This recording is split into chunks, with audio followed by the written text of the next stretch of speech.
It was the destiny of Manuel Roxas to govern during the most difficult era of our country's history.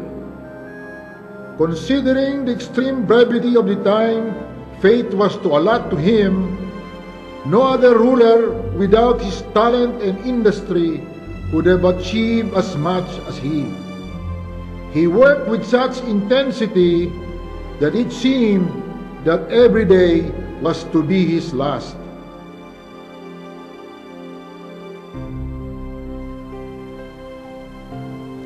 President Manuel A. Roxas, my lolo, was honored with these words by national hero Don Claro M. Recto. President Roxas was in Clark in Pampanga, giving a morale boost to the soldiers there when he died suddenly. No one noticed anything was wrong with him until the massive heart attack came. Indeed, it's a true measure of the man that he never allowed anything or anyone to come between him and his work for his people. President Roxas' guiding philosophy all throughout his life was always country above self. Young Manuel Roxas manifested a lifelong passion for learning. A product of public schools, he graduated with highest honors. He took up law at the University of the Philippines and topped the bar examinations in 1913. He then worked as legal researcher to the eminent Chief Justice of the Supreme Court, Don Cayetano Arellano. A year later, he joined the law firm of Don Juan Sumulong as a trial lawyer.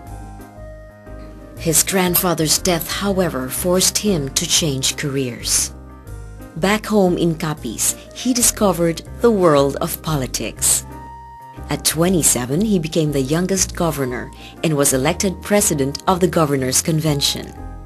His whirlwind courtship and marriage to Trinidad de Leon, daughter of Senator Seferino de Leon of Bulacan, produced two children, Rosario, nicknamed Ruby, and Gerardo, also known as Jerry, who later followed in his father's footsteps and became senator. In 1922, he was elected representative of Capiz and became Speaker of the House of Representatives, a post he held for 12 years. In the years that followed, the campaign for Philippine independence was fought in the U.S. Congress. Sergio Osmeña and Manuel Roxas led independence missions to Washington, D.C. Here, he proved his mettle as an outstanding leader. Even American officials admired his eloquence and his grasp of problems and issues confronting both Filipinos and the American people. In 1932, they successfully secured the passage of hair horse cutting law from the U.S. Congress, which granted Philippine independence. Unfortunately, the Philippine Congress, under the leadership of Manuel Quezon, rejected it. Worse, Roxas was ousted from the speakership. As he walked out of the legislative building, he was hoisted on the shoulders of students and admirers who carried him all the way to his home along Taft Avenue. 1 year later, Quezon obtained from the U.S. Congress a similar law called Tidings-McDuffie Independence Law. It was readily accepted by the Philippine Congress. The law called for a constitutional convention in 1934. Manuel Roxas was elected to represent Capiz and became a member of a committee known as the Seven Wise Men, who led the drafting of the 1935 Constitution that established the 10-year Commonwealth period and the independent republic thereafter.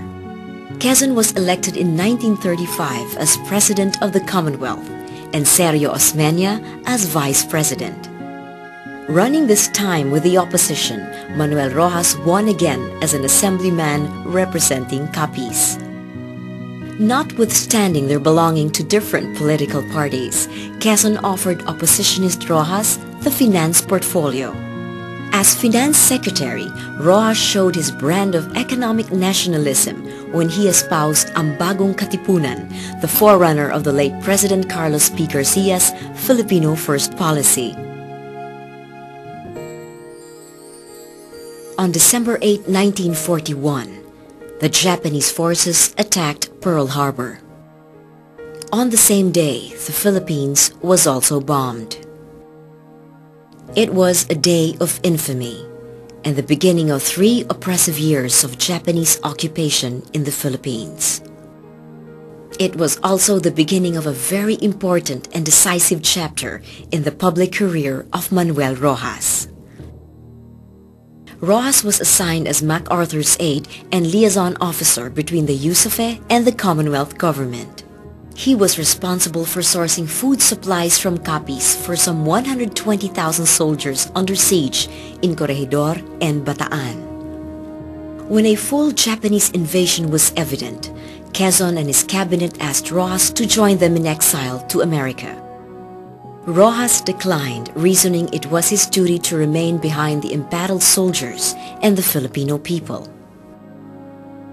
President Quezon thus conferred on Roxas the presidential powers of government in his and Vice President Osmeña's absence. After Quezon and Osmeña left, Roxas toured Mindanao and Visayas to help boost the morale of the people. Despite the grave danger to his life, Roxas refused all opportunities for him to be evacuated to Australia. Finally, he was captured and immediately brought to the imperial headquarters in Davao under Colonel Nobuhiko Jimbo, Chief of Staff of the Japanese Mindanao Command. He was sentenced to death by the Japanese High Command. However, Colonel Jimbo admired Roxas so much that he did everything to save him from execution. Brought back to Manila under house arrest, he continued to reject collaboration with the Japanese and started to work with the guerrilla movement. He became its titular head and operationally headed its Manila Intelligence Group. The liberation of the Philippines under General MacArthur started in February 3, 1945. At the height of the siege of Baguio, Roxas was able to escape from his Japanese guards. He walked for 3 days in the mountains and finally found his way back to Manila to meet MacArthur. After the war, Vice President Osmeña came home to replace Quezon, who had died in the U.S. When Congress reopened, Roxas was voted overwhelmingly as Senate President. On April 1946, the elections for President of the Republic was held. Manuel Roxas defeated Sergio Osmeña.